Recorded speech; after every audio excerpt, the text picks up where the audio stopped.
are saying it will kill the aviation sector, and there is more than meets the eye. Let me welcome my colleagues. Abul Hossein Moab is there, Teve Tiab is there, Mustafa Mohammed is there, and Hizoje Momo completes our number. Thank you, Amici. Good morning, listeners.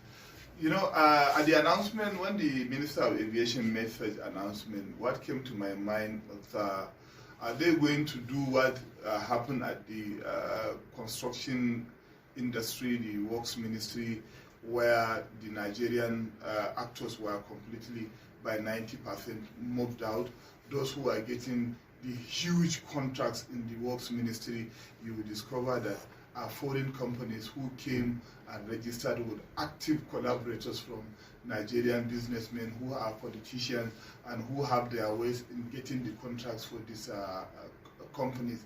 Are we going to also talk about one of the telecommunication companies that illegally, they say, took more than 500 million dollars outside this country? If we are talking about growing the business, the economy, creating wealth and job for Nigeria, then the need for allowing the Nigerians getting the slots, even getting finances for these companies to make sure that they grow and create jobs, just like it's been happening in the United States and other Western countries. This is what should be done. We cannot sell our birthright. Nigerians have not been consulted. Those other actors outside are also free to come and participate and bid. But we should have a law under the BPE that the Nigerian companies should have at least 60 to 70% shares in this thing. With the minister, we had an indigenization decree in the early 70s, in the early 73, that did exactly what you're prescribing. A certain categorized businesses and said Nigerians can own, only Nigerians can own this wholly. For this other category, partial ownership, and for these other ones, foreigners can wholly own. Now the issue is, the Nigerian political office holders in the past 20-30 years have sold out the interests of Nigeria, especially the politicians, the office holders who are also using others as their, Let's bring in Tebe here. Tebe, I recall the sale of the Discos and Gencos. They came and said they had all the managerial, technical, financial expertise to revamp, reform, revitalize the electricity sector. We gave it to them, we awarded it to them, only to discover that they lacked all they claimed. So Petronas, those are the hem. When these things are being sold or concession, we just give friends, family, and get family and friends and hand over all this to them. Amici, good morning to you, good morning, listener. We have a crisis on our hands. Most times when you talk of the private sector in Nigeria, once you mention Dangote, you mention BOA, and then you start looking for the next person. Outside these persons, we have a huge challenge. And if these two or three or four persons... Is it managerial capacity or what? It's managerial capacity, the vision, which is key to, the whole of that. The Ethiopian airline we're talking about, who manages it? Ethiopians. Is it what percentage of government shares does the Ethiopian government have? 100%. 100%. So are they smarter than us? But here they will tell you government has no business with business. I was reading an article the other day, and they said the aviation hubs in Africa, they mentioned Ethiopia, Kenya, Nairobi, South Africa. Kenya and South Africa. And that was it. All state owned. I was just asking myself, where at least majority owned. In where is Nigeria? In all of this. You mentioned the discos. We sold them out. About 5 out of the 6 or 7 of them, Hizoji, have been recovered. Government has taken back. Yes, technically because recovered. The private persons could not work it out. So that's why I said we have a crisis on our hands on how to go about it. In the Nigeria Air thing we're talking about, except the minister, and perhaps maybe he also made the president to believe in it. I'm not sure any other Nigerian believes in that project the way Amman. There are also people that Ethiopian Airline does not own 100%. It's just 49%. The federal government owns 5%. Some other local interests also, at least they believe. Nigerians have more shareholders in it than they used to be the major co-investors. What I'm saying is because at the public hearing, in the House of Reps, almost everybody said, look, this is not the way to go.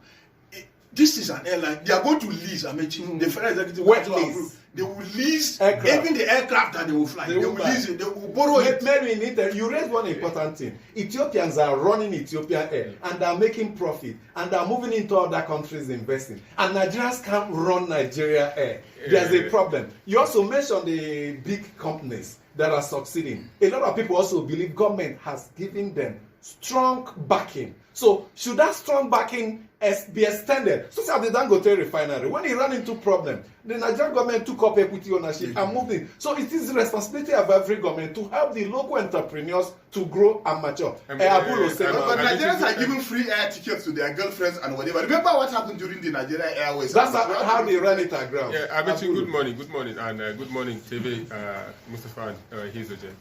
Amechi, before a project is concessioned, it must be on ground. The Nigerian Air is not on ground, and we're already jumping into concession in it. This 49% to Ethiopia, 46% to a consortium, and 5% to Nigeria, federal government, shows that it's already been concessioned. You don't have a structure on ground, you are already going to partition it for... What some are saying, Teve, some persons, just to refer to what you said, that every other Nigerian does not believe. There are many people that said if you give it to a local airline operator, they will run it aground. There are many airlines, local airlines that have died and others. So that's why you need a foreign technical partner. Yeah, we need a foreign technical partner, but we are still saying that the president is detached from his minister's projects. In October, the president said the Nigeria Air has gone 91%. And by December it will begin operation. And we've been asking, where are the structures? Have you seen any advertisement that they want to employ Nigerians into Nigeria Air? No, the process is done. Yeah, but if you said it's 91% gone, Amechi, and you have not carried the airline operators along, if not, they won't be going to court. So we have a major problem, and we have Ibon Air that is successful in Nigeria, state-owned Ibon Air. You didn't consult them. You didn't say you want to partner with them. Now we want to unveil the 46% owned by this certain consortium. Who are they? We want to know their names. No, their names. Their names are there. So when were they registered? When were they registered? When did they start operation? Are they in the aviation line, aviation business? What the airlines operators are saying is that the transaction advisor that was appointed by the Minister of Aviation is linked to the minister. The minister has not responded. Perhaps today he will respond to that heavy allegation. It's so heavy that he has to respond. And these are judicial matters. If they have these are part of the issues that are on the court papers. So that they will come there. It will appear on the court papers and perhaps come out with a debate. But the minister has a responsibility to defend his name. A funny line there is that also Amechi, this Nigeria Air we're talking about, that we might not be able to fly to the US. And we wanted to be like an Ethiopian air that can fly around. If you have an airline that cannot fly to the US, of what good is it? Well, here's what the moment. The foreign airline, the local airlines are saying if you bring in Ethiopian air, they will come to the airlines and have their undue share of the Nigerian market. You know, foreign airlines are restricted to gateways. In fact, some said we shouldn't even allow them to land in more than 2 airports in Nigeria. Make it a hub as a way of helping the local airlines. Every airline coming to land in Lagos, then if you're moving from Lagos to Abuja, you'll be forced to patronize local airline. If you're moving from Lagos to Kano, you'll be forced to patronize local airline. But local airlines are flying into, foreign airlines are flying into Abuja, Lagos, Kano, Enugu, and perhaps in the days to come, Port Harcourt more. They are already chipping up the profit margin of the local airline. Can we explain that the airlines that have failed in the past has been largely due to this policy support from the government? Good morning, Amici. Good morning, colleagues, and good morning, listeners. Don't forget that this was an issue at the National Assembly. You know, when the CBN and some government representatives, you know, appeared, and I think it was with the Speaker of the House of Representatives who, at that meeting, they spoke about some of these funds that are being held back. And it was clearly stated that most Nigerian airlines are not being allowed to land in other countries. You know, the number of times that they're supposed to land They don't even allow them. But yet we allow, open up our market. People come in, land as many times as possible. And the time the recommended, approved time given by some of these countries, they don't even allow our airline. From the start, Amechi, it's just, I don't. There was one lawmaker. He says, it's just. I can't remember the name. Is it wobbling? It's not clear. It comes. The problem is that we don't trust ourselves. We don't trust ourselves. We should have, you sit down. Okay. You think it out, bring out, carry your people along. By the time we are getting to the stage where we are now, we don't have all this noise. We don't trust ourselves in business. That is why it's like that. Ibon Air can manage the Nigerian air we're talking about. We started with Virgin Atlantic. We wanted to go to Virgin Atlantic to have a partnership with them. Yeah, it failed. Okay, then we went to Virgin Air and it failed. We went to Trans Arik, it failed. I think the Buhari presidency just wants to make history that after Nigeria Airways, it flew. It had a national carrier. So they are practically ready to do anything, to get